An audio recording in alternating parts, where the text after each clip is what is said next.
যদি দেখেন যে না কোনো খাবার বা মেডিসিনের জন্য আপনার পায়খানার রং কালো হচ্ছে না, তাহলে অবশ্যই সাবধানতা অবলম্বন করতে হবে, মানে ডক্টরের পরামর্শ নিতে হবে।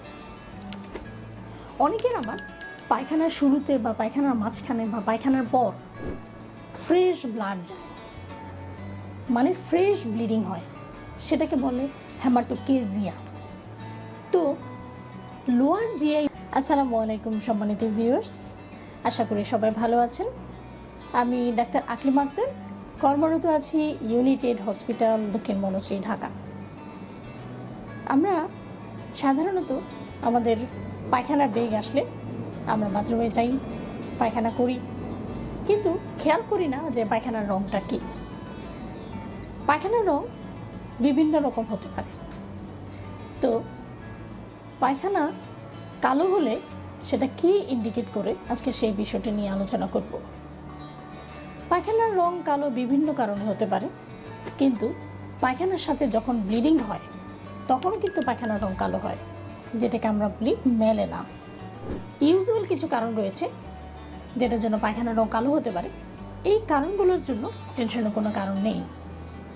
যেমন কিছু মেডিসিন রয়েছে, এই মেডিসিনগুলো খেলে পায়খানার রং কালো হতে পারে, যেমন আয়রন সাপ্লিমেন্ট।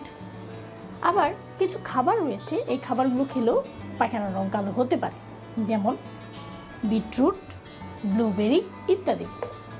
আবার যারা অ্যান্টিকোয়াগুলেন্ট থেরাপি নিচ্ছে তাদেরও পায়খানার রং কালো হতে পারে। তো এই সমস্ত কারণে যদি পায়খানার রং কালো হয় তাহলে টেনশনের কোনো কারণ নেই। এই খাবারগুলো বা এই মেডিসিনগুলো উইথড্র করলেই পায়খানা আবার স্বাভাবিক হয়ে যাবে।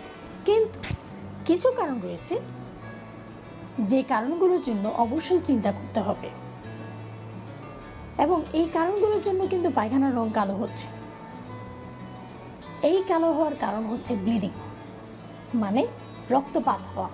পায়খানার সাথে যখনই ব্লাড মিক্সড হবে তখনই পায়খানা কালো হবে, যেটাকে আমরা বলছি মেলেনা। আমরা আমাদের নাড়ি ভুঁড়িগুলোকে যদি দুটি ভাগে ভাগ করি, আপার ইন্টেস্টাইন মানে উপরের নাড়ি ভুঁড়িগুলোকে আমরা আপার জিআইটি বলি, এবং নিচের নাড়ি ভুঁড়িগুলোকে আমরা বলি লোয়ার জিআইটি। তো আপার জিআইটিতে যদি ব্লিডিং হয় তাহলে সেই জন্য পায়খানার রং কালো হতে পারে। এবং আপার জিআইটিতে ব্লিডিং হয় এমন কিছু ডিজিজ রয়েছে, সেই ডিজিজগুলোর জন্য ব্লিডিং হয় এবং পায়খানার রং কালো হয়, যেমন পেপটিক আলসার ডিজিজ। এই পেপটিক আলসার ডিজিজ একটি ব্যাকটেরিয়া দিয়ে হয়ে থাকে। ব্যাকটেরিয়াটির নাম হচ্ছে হেলিকোব্যাক্টার পাইলোরি। এই পেপটিক আলসার ডিজিজ দুইটা জায়গায় হয়, একটা হচ্ছে স্টোমাক বা পাকস্থলীতে, আর ওটা হচ্ছে ডিউডেনাম, মানে নাড়িভুঁড়ির একটা অংশের নাম হচ্ছে ডিউডেনাম, ওখানে হতে পারে। তো স্টোমাক বা ডিউডেনাম যেখানেই হোক না কেন, ওখানে একটা আলসার তৈরি হয়, মানে একটা ঘা তৈরি হয়। সেই আলসারেটেড এরিয়া থেকে, মানে সেই ঘা থেকে যখন ব্লিডিং হয় এবং সেই ব্লাড যখন স্টুলের সাথে মানে পায়খানার সাথে মিশে, তখনই ওই পায়খানার রং হয়ে যায় কালো। তো পেপটিক আলসার ডিজিজ ছাড়াও আরও কিছু ডিজিজ রয়েছে যেটার জন্য ব্লিডিং হতে পারে এবং পায়খানার রং কালো হতে পারে, যেমন oesophageal varices, oesophagitis, gastritis, oesophageal cancer, Mallory Weiss syndrome, Meckel's diverticulum ইত্যাদি। তো যেই কারণগুলো বললাম, এই কারণগুলোর মধ্যে যদি একটা কারণও কোনো পেশেন্টের মধ্যে প্রেজেন্ট থাকে তাহলে ওই পেশেন্টের আরও এর পাশাপাশি আরও অনেকগুলো সাইন সিমটম থাকবে। শুধু যে পায়খানার রং কালো হবে তা না, আরও কিছু লক্ষণ তার মধ্যে বিদ্যমান থাকবে। যেমন পেশেন্ট ধীরে ধীরে দুর্বল হতে থাকবে, কারণ তার রক্ত শূন্যতা দেখা দিবে, কারণ পায়খানার সাথে তো ব্লাড চলে যাচ্ছে।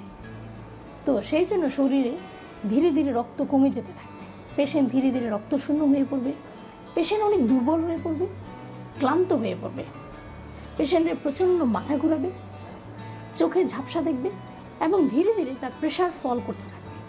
ভিউয়ার্স, পায়খানার রং কালো হওয়ার সাথে সাথে আপনি খেয়াল করবেন যে আপনার শরীর দুর্বল লাগছে কিনা, চোখে ঝাপসা দেখছেন কিনা, বা ক্লান্ত হয়ে পড়ছেন কিনা। যদি পায়খানা কালো হওয়ার সাথে সাথে এই সাইন সিমটমগুলো আপনার মাঝে প্রেজেন্ট থাকে, তাহলে অবশ্যই আপনি সতর্ক হবেন, দ্রুত ডক্টরের পরামর্শ নেবেন এবং ইনভেস্টিগেশন করবেন এবং কারণটা ডায়াগনোসিস করবেন যে কেন পায়খানার সাথে রক্ত যাচ্ছে, মানে পায়খানার রং কালো হচ্ছে। যদি কোনো খাবার বা মেডিসিন রিলেটেড কজ হয় বা খাবার বা মেডিসিনের জন্য পায়খানার রং কালো হয়ে থাকে, তাহলে ডক্টরের কাছে যাওয়ার প্রয়োজন নেই, কারণ ওই খাবার বা ওই মেডিসিনটা উইথড্র করলেই কিন্তু পায়খানা আবার স্বাভাবিক হয়ে যাবে। কিন্তু যদি এই সমস্ত কারণগুলো না থাকে, যদি দেখেন যে না কোনো খাবার বা মেডিসিনের জন্য আপনার পায়খানার রং কালো হচ্ছে না, তাহলে অবশ্যই সাবধানতা অবলম্বন করতে হবে, মানে ডক্টরের পরামর্শ নিতে হবে। অনেকের আবার পায়খানার শুরুতে বা পায়খানার মাঝখানে বা পায়খানার পর ফ্রেশ ব্লাড যায়, মানে ফ্রেশ ব্লিডিং হয়, সেটাকে বলে হ্যামাটোকেজিয়া। তো লোয়ার জিআই ব্লিডিং হলে, মানে নিচের নাড়িভুঁড়িগুলোর থেকে যদি কোনো ব্লিডিং হয়, তাহলে সেটা হতে পারে ফ্রেশ ব্লাড এবং সেটাকে বলে হ্যামাটোকেজিয়া। তখন কিন্তু পায়খানার রং কালো হবে না, তখন পায়খানার সাথে একটা ফ্রেশ রক্ত যাবে, সেটাকে বলে হ্যামাটোকেজিয়া। লোয়ার জিআইটি থেকে ব্লিডিং হলে এই হ্যামাটোকেজিয়া হয়ে থাকে।